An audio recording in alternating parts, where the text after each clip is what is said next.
Tudo da Canção Nova em um só lugar. Canção Nova Play. Pré-natal é super importante, é por isso que o mundo inteiro hoje está parado para se debruçar sobre este assunto, sobre o tempo tão importante da mulher que é a gestação. E tem mulheres que morrem nesse período e não precisa, mais de 90% dos casos poderiam ser evitados. Então hoje nós vamos conversar sobre pré-natal, sobre o que comer neste período para diminuir este índice, porque os índices ainda estão muito altos. Então, por favor, doutora Andréa Azevedo, ginecologista, pela segunda vez aqui no nosso programa. Bem-vinda, doutora. Obrigada. Vamos conversar sobre o assunto tão importante. Hoje também é Dia Internacional da Saúde da Mulher. Então, hoje é dia de conversar sobre a nossa saúde. De todas nós. E eu também já quero convidar você a participar nas nossas redes sociais. Hoje é dia de tirar dúvida. Tem dia que é o dia de mandar foto, tem dia que é dia de mandar, né, seu pedido de oração. Hoje é dia de você tirar dúvida. Então, tire suas dúvidas, né? Você que está nessa fase, você também que pode estar se preparando para entrar nesta fase, porque ela está aqui, a doutora Andréa Azevedo vai tirar sua dúvida e também daqui a pouquinho uma nutricionista sobre o que comer e sobre o que evitar na gestação. Então, vamos falar sobre esse assunto que é bem sério, mortalidade materna no Brasil. No Brasil, a gente tem um alto índice ainda, são 69 mortes a cada 100 mil nascidos. O cálculo da mortalidade materna, ela é feita pelos óbitos maternos para cada 100 mil nascidos vivos. Então, assim, o Brasil ele ainda é responsável por 20% dos óbitos no mundo. É uma estatística muito alta, muito grave, e a gente tem como evitar. O Brasil assumiu um compromisso, né, até 2030, junto com a Organização Mundial de Saúde, que ele tem que reduzir para 30 óbitos para cada 100 mil. A gente estava numa descendente com os óbitos maternos até 2012, e de 2012 a 2015, a gente teve também uma nova elevação. Então, o Ministério da Saúde implementou novas ações, uma delas é a Rede Cegonha, para que a gente possa, junto com esse grupo, classificar essas gestantes e dar uma atenção especial, desde do início do pré-natal até a execução do parto. E é interessante, doutora, falar sobre esse assunto, porque neste ano estamos com a campanha da Fraternidade, falando sobre as políticas públicas, e é justamente sobre esse assunto, que também pode atingir essas mulheres nesta fase. Então, tão importante a gente estar falando isso, né, e torcer para que novos projetos, né, visando a mulher nesta fase, né, sejam implantados, né, por todo o Brasil, para que se evite a morte durante a gestação. E acho que a melhor ferramenta para isso também é a informação. Então, o espaço que o seu programa está dando para a gente falar sobre esse assunto, ele é muito importante, porque a partir do momento que a mulher sabe o que ela pode fazer de diferente, ela também é um dos mais importantes nesse processo, porque ela sabendo que é importante, ela também vai cobrar, seja o serviço público ou o próprio particular, para que ela tenha mais informação e mais segurança no processo de gravidez. E um outro dado importante é que todos os dias morrem 5 mulheres no Brasil. Aí você fala assim, 5 é muito, gente. No Japão, morrem 6 mulheres a cada 100 mil nascidos vivos, né? E se você for olhar o processo de gravidez e nascimento do Japão e o nosso processo, o principal dele, sabe o que é? É o acolhimento. É a gestante chegar num serviço de pré-natal e ela ser acolhida, ela ser ouvida, ela ter a informação, ela poder tirar as dúvidas, né? E ela, quando precisar de um atendimento de urgência, ele realmente acontecer dentro de um prazo aceitável. Agora, quando a gente não dá informação, às vezes a mulher nem sabe. Como é que você sabe que seu bebê está bem? Se você comer, depois de 24 semanas, 6 meses, seu bebê tem que fazer movimentos na sua barriga entre 20 a 30 minutos. Então, você não precisa de um ultrassom para isso, você não precisa de uma avaliação médica, mas se você dá essa informação para a sua gestante, ela já vai saber, poxa, comi, o meu bebê sempre mexe, hoje ele não mexeu, então eu vou procurar o serviço de saúde. Então, eu evito a complicação para a mãe e evito a complicação para o bebê. Você pode passar o próximo? Então, assim, aqui eu trouxe os dados no mundo. Então, assim, a gente está com um nível muito alto ainda de morte. No mundo, são 10 mortes a cada 100 mil nascidos vivos. E o maior número dos óbitos ficam nos países próximos ao Brasil, que são chamados em desenvolvimento, justamente por causa das políticas públicas. A menor taxa, como eu falei, é no Japão. E no mundo morrem 830 mulheres por dia. Esses dados são de 2016. Esse ano, em 2019, no final de 2019, vai ter uma nova contagem. E a gente espera que esse número seja reduzido. Espero, tomara, né? E as principais causas: hipertensão, hemorragias, diabetes e a cesariana agendada. Então, assim, hipertensão e diabetes, a gente tem uma colaboração muito importante da nutrição. Por quê? Se você tem uma nutricionista e ela orienta a sua alimentação para que evite a hipertensão, a pré-eclâmpsia e a eclâmpsia e o diabetes, você já elimina 2 causas importantíssimas e você consegue dar um atendimento diferenciado para essa gestante. As hemorragias e a cesariana agendada, elas também se comunicam. Por quê? A cesariana é um processo cirúrgico. Ela precisa ser feita, sim, mas com indicação absoluta. Aquela agendada, não, quero que o meu filho nasça dia 30 de maio, porque é o dia do aniversário da minha mãe. Sei lá. Já está com 37 semanas, 38 eu vou agendar. Por que isso não é recomendado? Porque o seu corpo não está preparado para receber esse bebê ainda. Então, o seu útero não tem a contração muscular adequada. Então, no parto e no pós-parto, a mulher tem muito mais sangramento. E aí ela complica por causa disso. Então, a cesariana, com indicação médica, não é uma causa que acrescenta o número de óbitos. Agora, a agendada, sim. O ano passado foi o nosso movimento da Organização Mundial de Saúde, a gente combater a cesariana agendada, que é uma prática muito comum no nosso país, infelizmente. E falando em diabetes e hipertensão, vamos sentar aqui, doutora. A alimentação, como disse a doutora Andréa, tem um papel fundamental nesse período da mulher e é por isso que a gente bate um papo também, vai se juntar a nós a Daniele Pellegrini, ela é nutricionista. Por favor, bom dia. Bom dia. Bem-vinda ao nosso programa. Obrigada. Vamos se juntar a nós neste bate-papo em um assunto tão importante, né, Daniele? A gente estava falando aqui de diabetes, de hipertensão. É muito importante se alimentar bem nesta fase da vida da mulher, né? Sim, e a gestação é um momento muito único. Então, assim, a mulher tem que ter muitos cuidados. É um momento que ela precisa valorizar muito, né? Muitas mulheres, às vezes, mudam os hábitos e, às vezes, até pioram os hábitos durante a gestação, até por fatores hormonais, ficam mais emotivas e aí acabam comendo mais. E, na verdade, é o contrário. A gente tem que se policiar, porque todos os nossos hábitos na gestação vão influenciar na saúde do nosso bebê. E ele vai carregar isso, essa programação que a gente fizer, ele vai carregar isso ao longo dos anos, durante a vida dele, né? Então, é possível a gente já prevenir doenças crônicas no nosso bebê, no nosso filho, através da programação metabólica durante a gestação. E aquela história de comer por 2 não existe, então? Não existe. Não precisa comer por 2, de jeito nenhum. No primeiro trimestre, a gente não tem nem acréscimo de calorias, não é necessário. Salvo algumas situações, às vezes é uma gestante que já entrou em baixo peso, né? Mas assim, não tem necessidade, de forma geral, não tem nem necessidade no primeiro trimestre. A partir do segundo trimestre, a gente tem um acréscimo de calorias. E lembrar, é importante uma orientação individualizada, né? É muito importante. A gente tem que saber o que cada um precisa, o que realmente cada um precisa, o que realmente cada um tem que mudar. Então, isso é importante. E quando você falou que o feto vai levar para o resto da vida, o que seria isso? Sim, a programação metabólica é a capacidade da gente modular geneticamente, através do nutriente, o nosso bebê. Então, é tão interessante que nós conseguimos já modular até o paladar do bebê, através de uma boa alimentação variada, com bastante vegetais, com bastante frutas, a gente já modula até o paladar do bebê.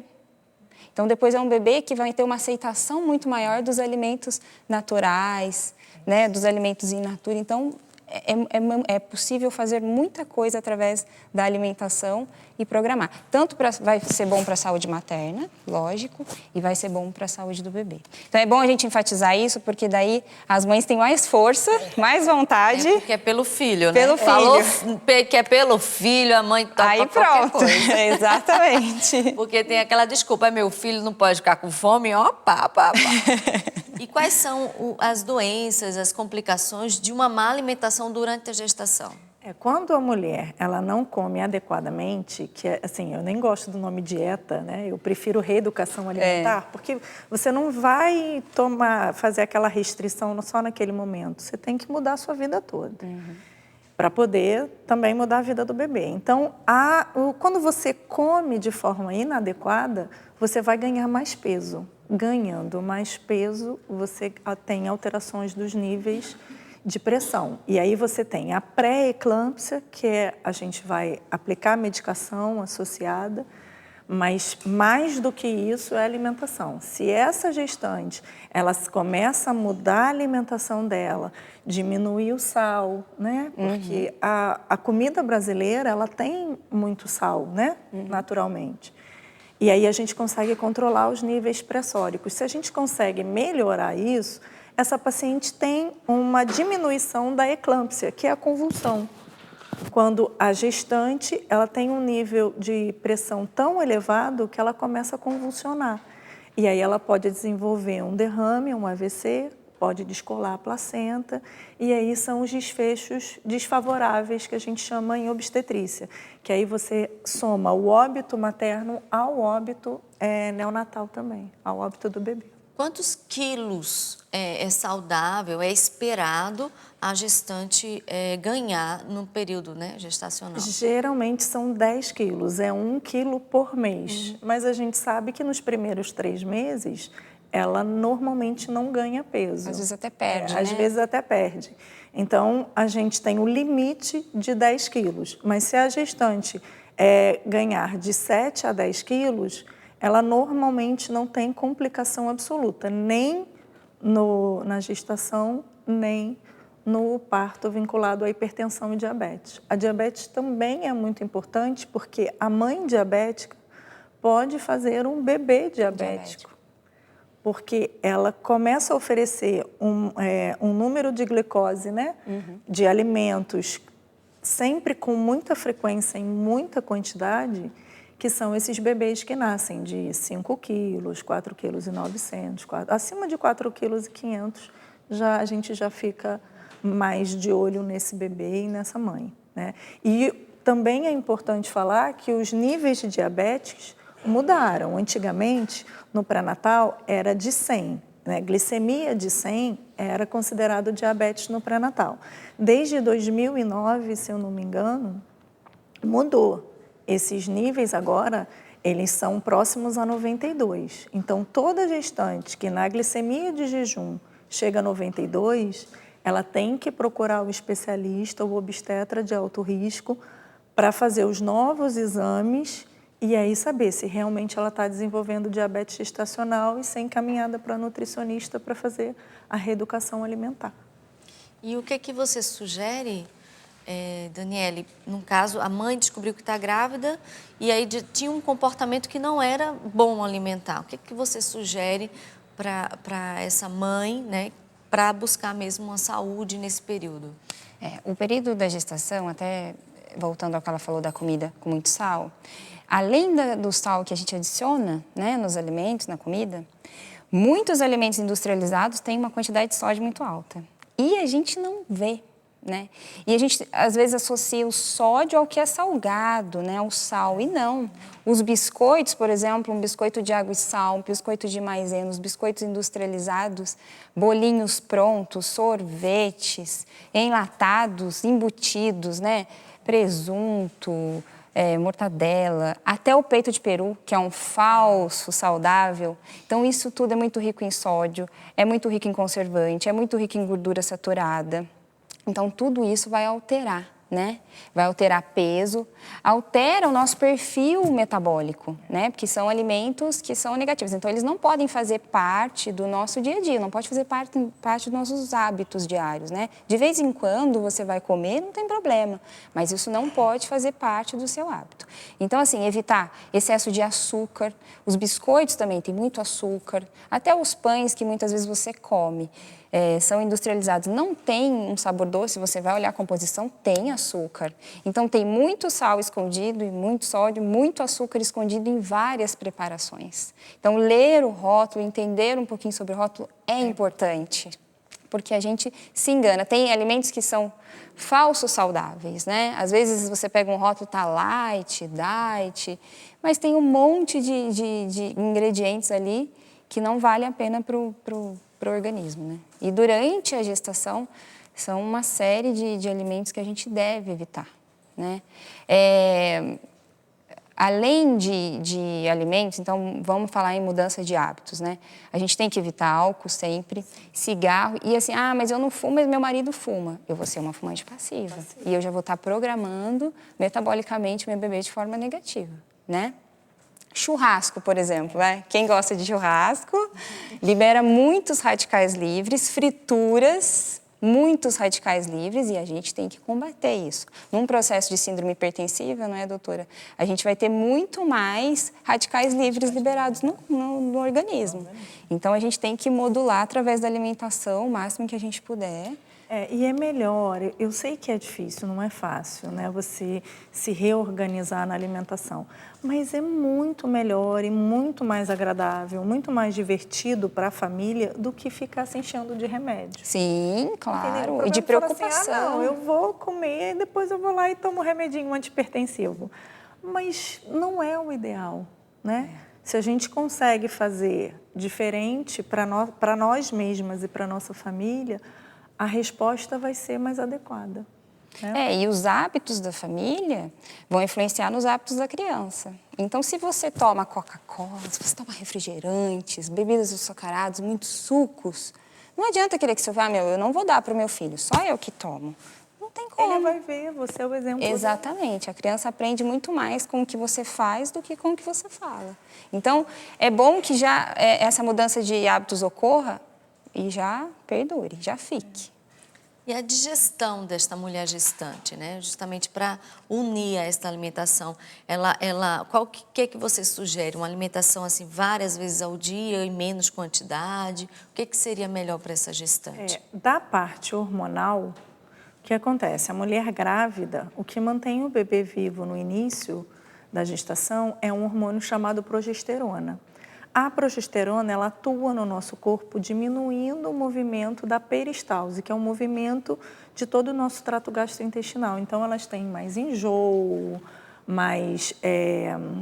ficam com a digestão um pouco mais dificultada. Então, come um negocinho só e acha que já comeu muito. Dá uma queimação. Dá queimação. Então, assim, se ela consegue melhorar a alimentação, a gente também não vai precisar lançar mão de medicamentos para isso. Eu sempre converso com os meus pacientes que estão reclamando de vômito, de azia, tentar comer alimentos frios, né? Com temperatura mais para o geladinho, também comer fracionado, comer pequenas porções com mais frequência, mas de coisas saudáveis, não são pequenas porções. Não são belisquinhos, 2 biscoitinhos, de biscoito, um pouquinho de chocolate, não pode. Fruta, uma fruta geladinha, frutas ácidas, suco de fruta mesmo, laranja, limão, maracujá, abacaxi. Gente, a gente tem feiras maravilhosas na nossa região, não é? Temos, muito acesso. Então, é um acesso fácil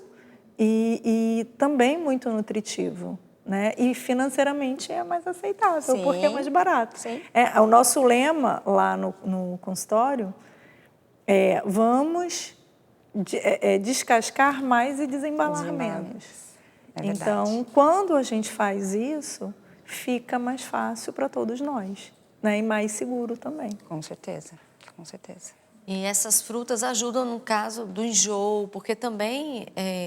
quais seriam os alimentos para ajudar essa gestante nessa fase do enjoo? O enjoo, então, assim, as porções fracionadas, alimentos mais secos pela manhã, então, assim, como torrada, por exemplo. O gengibre é muito positivo, ele ajuda. Eu, particularmente, eu passei mal até 4 meses e tudo que era azedo me agradava muito. Então, eu tomava muita água com limão, eu comia maçã verde, que a maçã verde é mais azedinha. Às vezes eu pingava limão mesmo na boca e aquilo me aliviava, o gengibre. Então, tudo que era para o azedo geralmente tem uma boa aceitação nesse... Nos primeiros 3 meses. Mas, assim, existem os fatores individuais, né? O que é bom para uma grávida, às vezes não é para outra, o que uma gosta para outra. Então, a gente tem que ver o que pode ajudar. Alimentos pouco gordurosos, com certeza, facilita a digestão. E aí, o abacaxi, por exemplo, ele tem bromelina que ajuda na digestão. Então, é legal, né? Se a gestante gostar, pode almoçar e comer um pedacinho de abacaxi, vai ajudar nessa digestão, evitando já uma queimação, um enjoo, alguma coisa assim. E é importante também o exercício físico, né, doutora? Sim, muito importante. As pessoas acham que assim, eu tô grávida, agora eu não posso fazer mais nada. Não. Tem que ficar deitada esperando o meu bebê crescer. Não. A gravidez, como você falou no início do programa, ela não é uma doença. E ela não precisa vir associada a doenças. Então, assim, se a gestante já fazia uma caminhada, já fazia alguma atividade física, uma natação, uma hidroginástica, qualquer atividade física antes da gravidez, ela pode permanecer com isso, desde que a gravidez não tenha nenhuma complicação, como um descolamento, um hematoma no saco gestacional. A gestação está tranquila, ela pode continuar. Agora, ela nunca fez nada, ela era sedentária, agora ela está grávida e ela quer mudar. Virar uma atleta. Então, a gente espera completar os 3 meses iniciais e aí a gente começa com as atividades vinculadas ao pilates, às caminhadas, pode desenvolver corrida também, hidroginástica, natação, que são processos, né, são atividades que não têm alto impacto. E aí a paciente responde melhor e isso vai refletir no parto. Porque gestante que faz atividade física tem um parto mais adequado, mais rápido também. E você falou de corrida, pode? Pode. Que legal, né? É bom se movimentar, ajuda na questão do peso e também na questão da saúde também. Tem uma participação aqui, Lorena Alves. Tive placenta prévia com 7 meses e minha filha nasceu com 36 semanas. Posso engravidar e não passar por isso? Foi minha segunda gestação. Na primeira tive placenta descolada até os 4 meses, mas o final da gravidez foi boa e as 2 foram cesarianas. Então, o parto cesariana, ele colabora para a placenta prévia.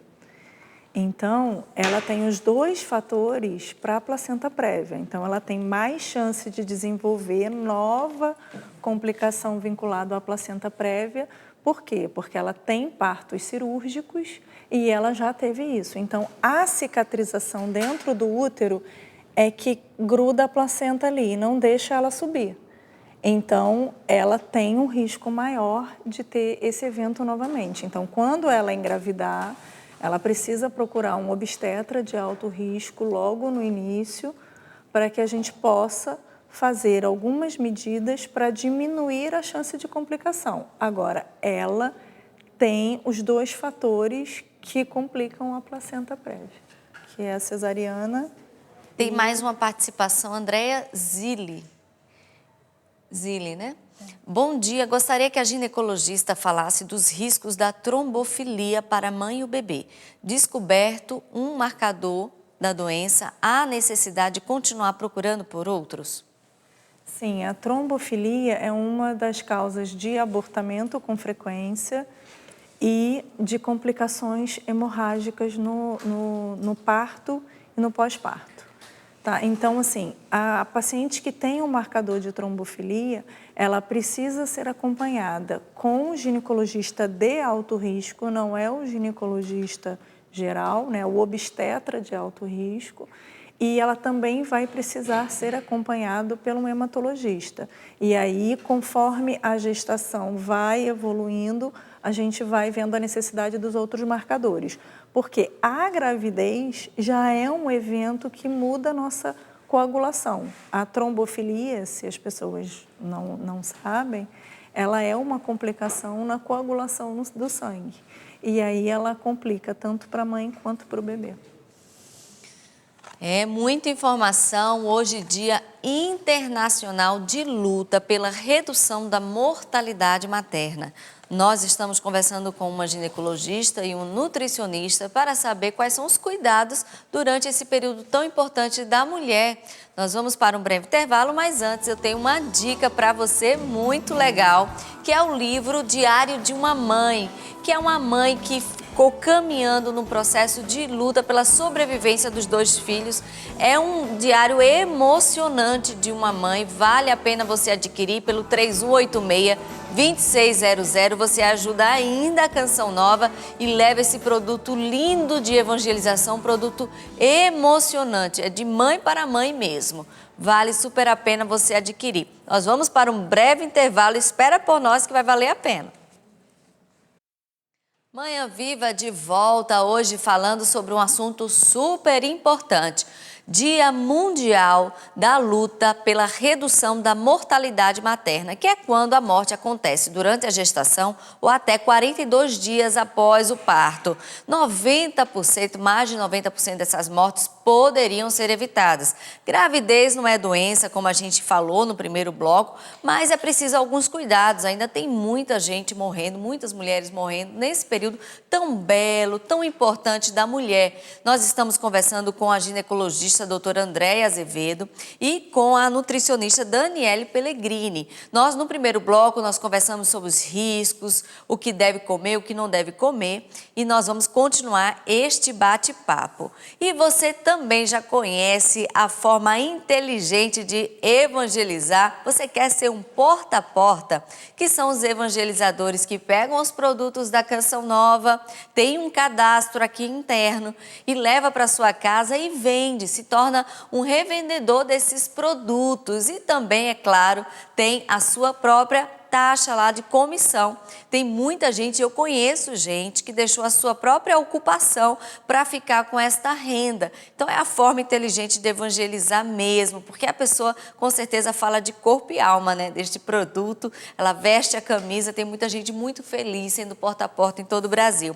E nós estamos com uma promoção até amanhã, acaba amanhã, num valor de até R$ 399 para o Sul e Sudeste, o frete é grátis. Atenção, porta a porta de todo o Brasil para os evangelizadores porta a porta até amanhã, né? Nas compras acima de R$ 399 para Sul e Sudeste, o frete é grátis, tá imperdível, né?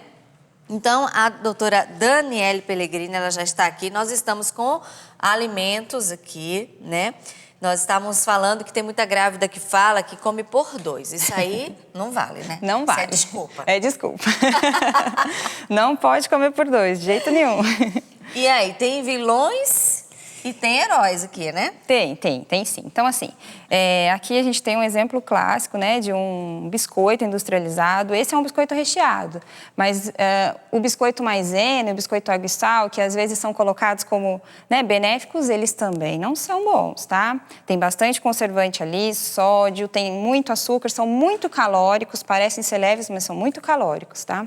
Isso aqui, né, é uma pecinha de mortadela, um embutido, então, assim, faz parte do grupo salsicha, linguiça, peito de peru, que é um fazer um sanduíche com peito de peru, Isso, né? é um falso saudável. É muito rico em conservantes, sódio, gordura saturada, nitritos, então é muito negativo. O adoçante, é importante a gente falar, tá?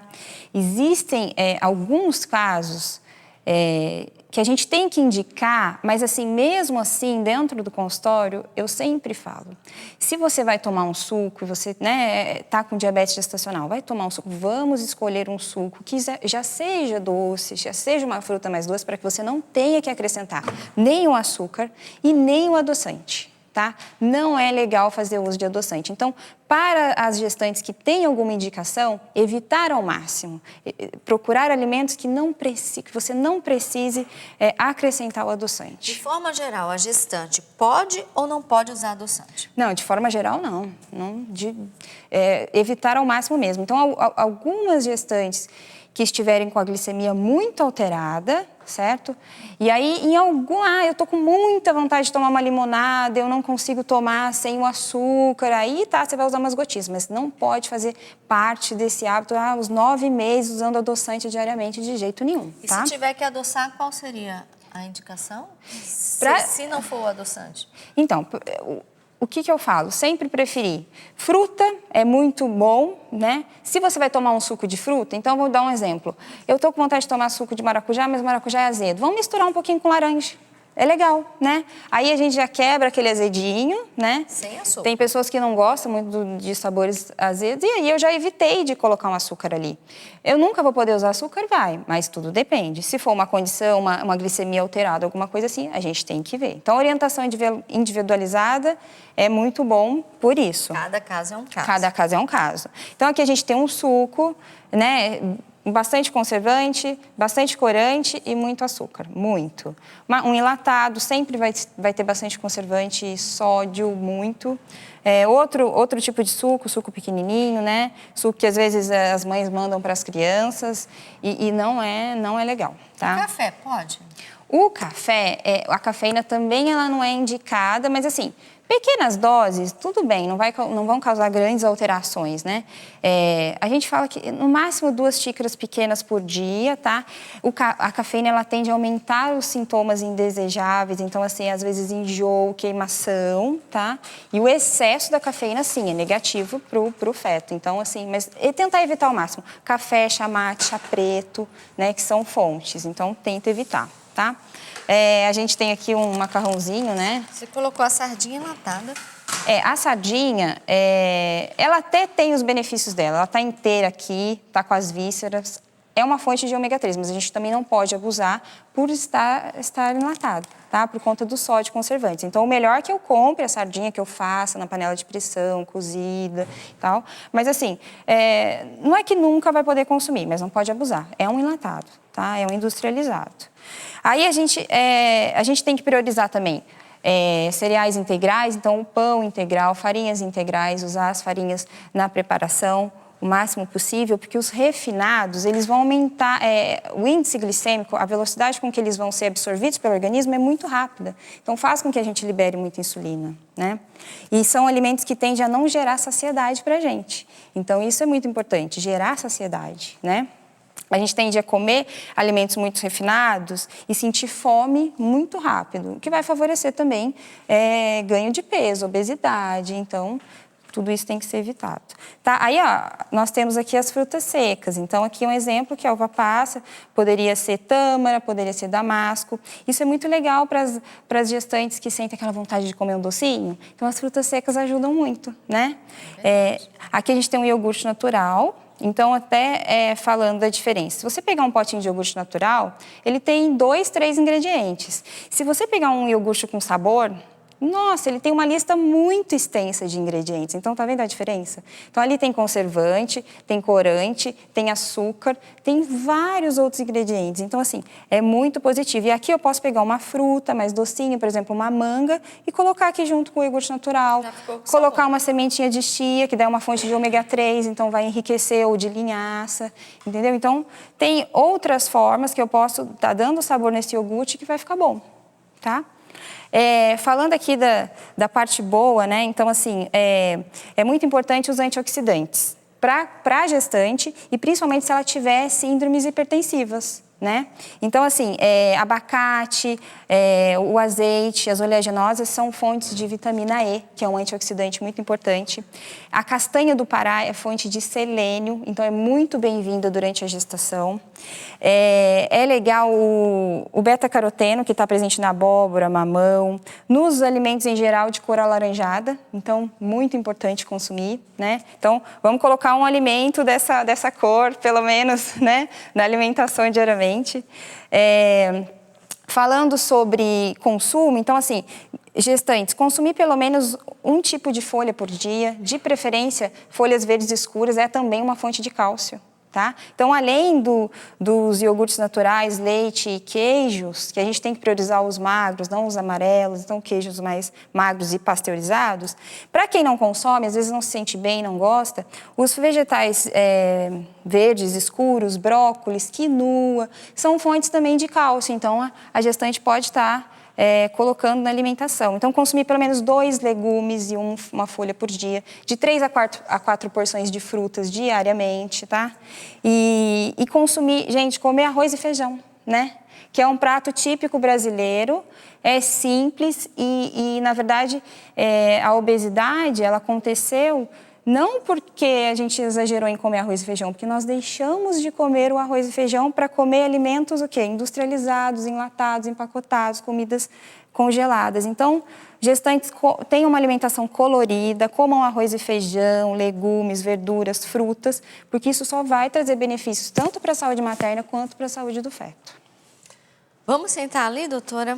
E vamos conversar um pouquinho sobre a amamentação, né? A mãe fica com medo do que comer e prejudicar o bebê. Né, doutora? Nesse período, como é que deve ser, né, a saúde da mulher, os cuidados?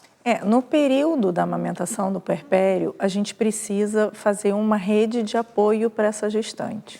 Por quê? Porque ela dorme pouco, ela se alimenta mal. Às vezes só tá ela e o esposo, então ela faz um lanchinho, ela bebe pouca água e isso tudo vai influenciar na produção do leite. Então, assim, a mãezinha que acabou de ter o neném, ela precisa ingerir bastante água. Esse é o principal ingrediente para produzir o leite. Exatamente. É ingerir água. Então, eu sempre dou a dica de, enquanto você sentou para amamentar, coloca uma garrafinha de água e vai bebendo. Deixa o bebê mamar e vamos bebendo água. Esse é o principal. O segundo é a gente fazer uma listinha do que evitar na amamentação.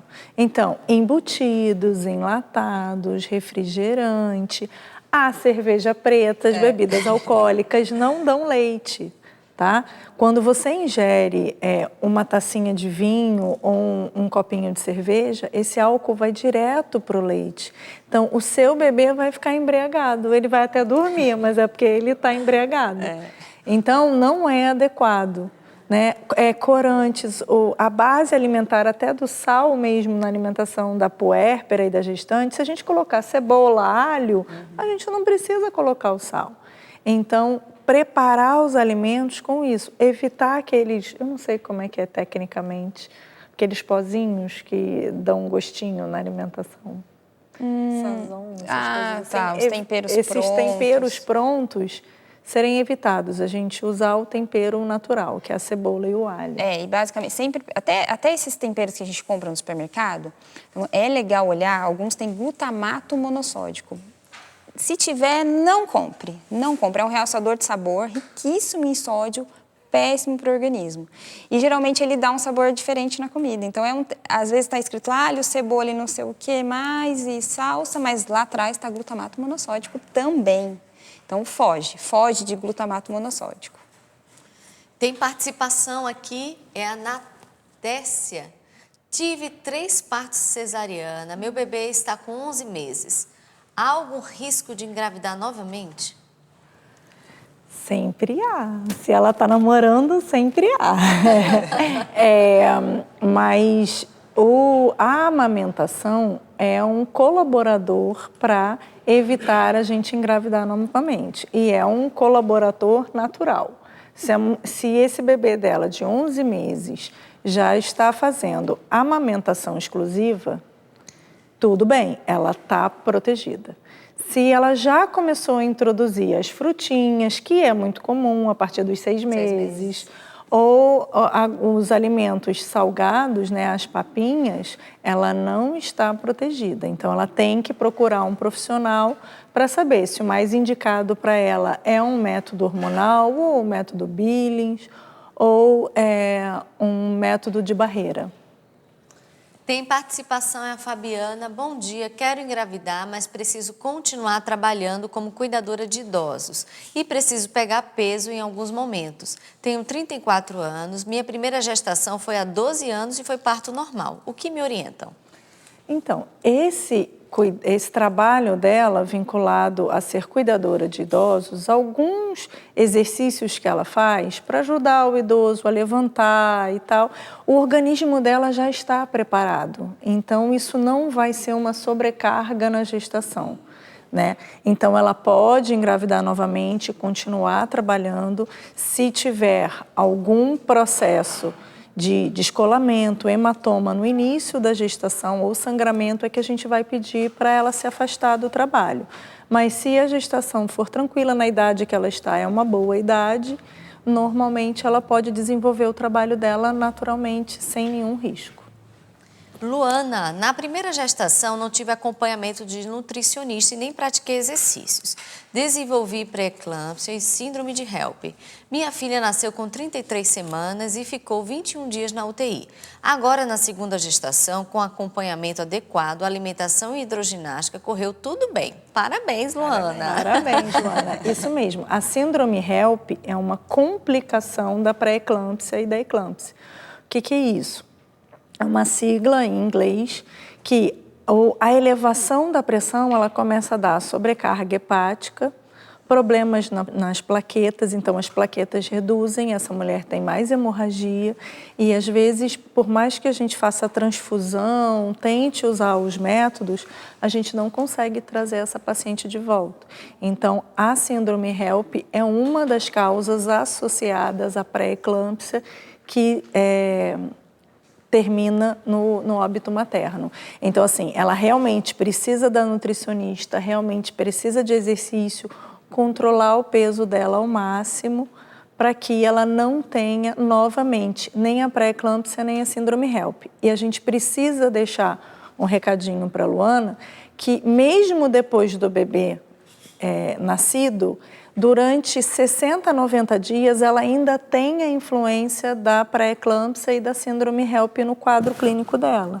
Então, ela tem que continuar fazendo os exercícios, continuar com a alimentação e continuar o contato mais íntimo com esse obstetra, indo no consultório, fazendo os exames laboratoriais, porque é muito comum, depois que o bebê nasce, a puérpera fica mais tranquila, agora eu estou segura, e aí ela volta ao hospital pela síndrome HELP, pela complicação, porque ela deixou de ter os cuidados logo após o parto. E é considerada mortalidade materna 42 dias ainda após o parto. Então, é preciso ter cuidado ainda após o parto. Então, essa mãe, como mãe, né? O filho nasceu, então tá tudo resolvido, né? Tem que olhar para si e se cuidar ainda, porque ainda fica um período que exige cuidado, né, doutora? Quanto tempo seria esse tempo? A gente pede 60 a 90 dias. Para essas pacientes que têm a doença associada à gravidez, seja diabetes, hipertensão e hemorragias pós-parto, a gente pede um acompanhamento com o especialista até 3 meses, até 90 dias. E voltando um pouco na amamentação, doutora Daniele, tem muito mito, né? Tem. E o que funciona? Tem muita coisa que é fantasiosa, mas tem algum alimento que ajuda nesse período? Então, é importante a gente falar que esses mitos atrapalham muito a lactante, né? A mulher que está amamentando. Então, cada um vem e fala uma coisa. Não pode tomar leite, não pode comer queijo, não pode isso que dá cólica no bebê. E aí chega uma hora que ela não tem mesmo o que comer, fica muito restrito. Então, vamos supor, já é uma gestante que adequou os hábitos, os hábitos já estão saudáveis durante a gestação, então ela vai continuar na amamentação. Aí vem alguém falar, mas não pode comer fruta ácida, mas não pode isso porque... E aí ela fica doida, já é um momento que ela já está muito sensibilizada, é muito cansativo, é muito exaustivo, tá? Então, assim, existem alimentos que podem não fazer bem para alguns bebês. Então, existem bebês que podem ter alergia ao leite que a mãe consumiu. Mas aí ele não vai ter só uma cólica, tá? Porque o primeiro trimestre de vida, ele pode ter cólicas mesmo. Existe uma imaturidade intestinal.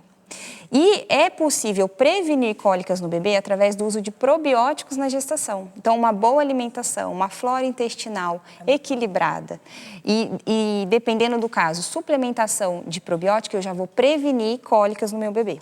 tá? E aí, então assim, o bebê ele vai apresentar outros sintomas, não vai ser só cólica. Né? Ele vai ter perda de sangue, ele vai ter perda de sangue nas fezes, ele vai ter perda de peso. Então, ele vai ter outros sintomas. Não é porque muitas vezes, eu comi isso hoje. E ele já começou a chorar no fim da tarde, e aí, não vou mais comer. Aí, amanhã é outra coisa que você comeu. E aí ele chorou também de cólica, porque é um período, né, suscetível para ter cólicas. E aí eu também não vou comer. E aí quando vê, você não come mais nada. Então, basicamente, aquela alimentação saudável que você já deve ter durante a gestação, você continua tendo durante a amamentação.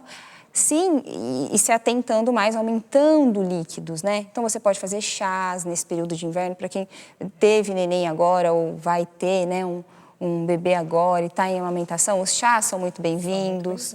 Os sucos são muito bem-vindos, naturais, frutas que tenham bastante água. Então, melancia, melão, abacaxi, pera são muito bem-vindos. Então, lembrar de beber água, é isso que a doutora falou, sentou para amamentar, ou seja, você vai tomar água o dia inteiro, porque é o dia inteiro amamentando, né? E é incrível que, assim, eu sentia muito isso. Eu sentava para amamentar, minha boca secava na hora. É um mecanismo já do organismo, né, de te avisar. A natureza é perfeita. É perfeita. Beba água. Então, assim, realmente, tem que se policiar e a rede de apoio, que ela falou. Para a gestante conseguir ter uma alimentação saudável, ela vai precisar de ajuda. Ela não vai conseguir fazer os legumes, lavar as verduras, higienizar as frutas, fazer arroz, feijão, amamentar. Dá banho no bebê? Não dá. Então, ela precisa de ajuda, mas ela precisa de ajuda de forma saudável e menos pitacos, né? Como a gente fala, menos pitacos. Então, vamos procurar a ajuda certa, as informações corretas, para que quando a gente chegue nesse período, que é um período tão delicado, a gente já esteja mais segura, né? E a gente não enlouqueça, achando que tudo que a gente come, a gente fica se sentindo culpada mesmo, né? Nossa, o bebê tá chorando, tá com muita cólica, deve ser aquilo que eu comi, deve ser isso. Uma coisa que eu gostaria só de lembrar é que quando a mulher vai ao pré-natal, normalmente ela vai sozinha. E não é o ideal. O ideal é que vá alguém com ela, seja a mãe, seja a sogra, seja a irmã, seja o marido. A gente sabe que às vezes para o marido é complicado porque ele está trabalhando, mas é importante ela ir com alguém durante o pré-natal porque a gente consegue fazer essa rede de apoio e a pessoa consegue ouvir o que é importante, seja com o obstetra, seja com a nutricionista, né? O pré-natal, ele é um momento interdisciplinar. A gente tem que ver a mulher e o bebê como um todo. Então, a gente tem que procurar a nutricionista, o obstetra, o fisioterapeuta. A gente precisa se preparar. Quando a gente não vai para uma festa, a gente não veio hoje aqui, a gente não se preparou. A gente passou no salão, a gente ficou mais bonita para vocês. Então, por que não se preparar para receber esse presente que é o nosso filho?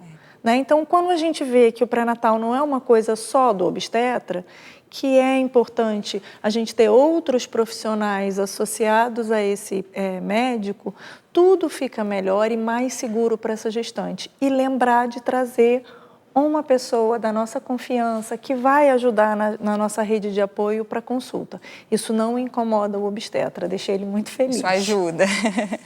Tem participação. Eliane Almeida, vitamina D baixa, 22 ou 25, pode favorecer o aborto? Então, a vitamina D vamos dizer assim, a substância da moda, né? A vitamina D, ela não está presente nos alimentos, ela está presente no sol.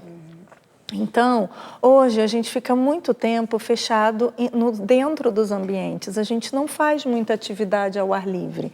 Então, a nossa vitamina D, o ideal é estar próximo a 30. E aí a gente acaba, eu não posso ficar com mancha, com melasma, então não vou pegar sol. E aí a vitamina D abaixa. E ela está presente em vários mecanismos do nosso corpo. Por que ela favorece ao aborto? Porque ela também está envolvida no mecanismo de controle de hemorragias. Então, se essa vitamina D está adequada, eu tenho menos um fator para hemorragia nessa gravidez. E ela fica melhor. Podemos fazer a reposição da vitamina D com medicamento? Sim, mas é tão melhor pegar o sol, né? E aí a gente tem que avaliar se ela vai ter a possibilidade. Às vezes ela entra muito cedo no trabalho e sai, já é quase de noite, ela não vai conseguir, né? Então, às vezes não gosto, não vou tomar sol. Então vamos suplementar, vamos garantir. Tem participação agora. Bruna gostaria de saber sobre as carnes, doutora Daniele. As carnes, então assim, vamos evitar carnes gordas em geral, não só as gestantes, né? Carnes muito gordurosas e as carnes processadas, que a gente já falou. Então, salsicha, linguiça, né, presunto, essas coisas, vamos excluir ao máximo mesmo. E carnes, vamos fazer um franguinho cozido, um peito de frango grelhado, vamos fazer uma carninha moída, né? Um filé mais sem gordura, e aí é tranquilo, grelhado, né? Com bastante ervas, pouco sal, e aí dá para comer. E isso é importante, só queria complementar, por quê? Porque às vezes a paciente é vegetariana ou vegana, isso acontece. E os estudos mostraram que se a gente não ingere proteína animal, tá bom, não gosta de carne, não tem problema, mas vamos pelo menos comer o ovo durante a gravidez.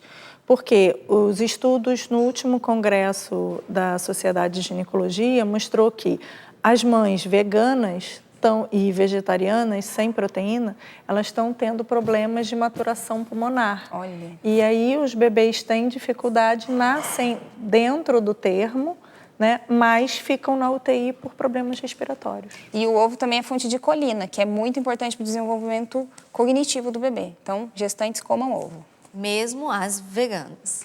A última participação, Elinieri Cardoso. Comer fígado na gestação é contraindicado? Vamos lá. Olha, eu já vi estudos que falaram sobre questão de hormônios e também já tive aula em pós-graduação com um professor que falou, não é assim, não tem hormônios, existe uma contradição ainda, mas... Então, vamos supor, vamos esclarecer assim, a grávida, a gestante, ela já toma suplementação de ferro mesmo para prevenir anemia, porque ela já está mais suscetível. E a gente tem os exames. Então, se não faz parte do hábito dela, não precisa. Às vezes é porque alguém falou, né? Ai, come porque evita anemia e você vai ficar forte. Às vezes, e a gestação, a gente fica com um paladar muito seletivo. E o fígado é forte. Então, assim, agora, às vezes, a gestante gosta. Ela já gosta de comer aquele fígado. Não precisa excluir totalmente. Come lá seu fígado de vez em quando, tá bom? Mas também, se não faz parte do hábito, não precisa se matar de comer o fígado, que tem um sabor bem forte. Então, a gente tem outras fontes, né? As carnes também, em geral, são boas fontes de ferro, é bem biodisponível. E se precisar, a gestante ela vai receber suplementação de ferro, ela vai estar sendo acompanhada a gestação toda com exames. Então, tranquilo. Muito obrigada. Obrigada a você. Obrigada pela presença, tirou bastante dúvida da gente. Eu quero agradecer também a sua presença, que ficou juntinho da gente. Lembrando que está pertinho da festa do Pai das Misericórdias, dia 14 a 16 de junho. O tema é O Pai Me Ama. Tem muita gente boa que vai participar dessa festa. Dá tempo ainda de você se organizar. Vai ser uma festa linda, o Pai querendo te abraçar, cheio de misericórdia. E nós ficamos por aqui. Amanhã a gente vai estar com a turma muito boa, a turma do jornalismo, comemorando os 30 anos da TV Canção Nova. Vamos juntos evangelizar 30 anos de milagre a cada dia. Eu espero você amanhã às 9h40 no mesmo local. Tchau!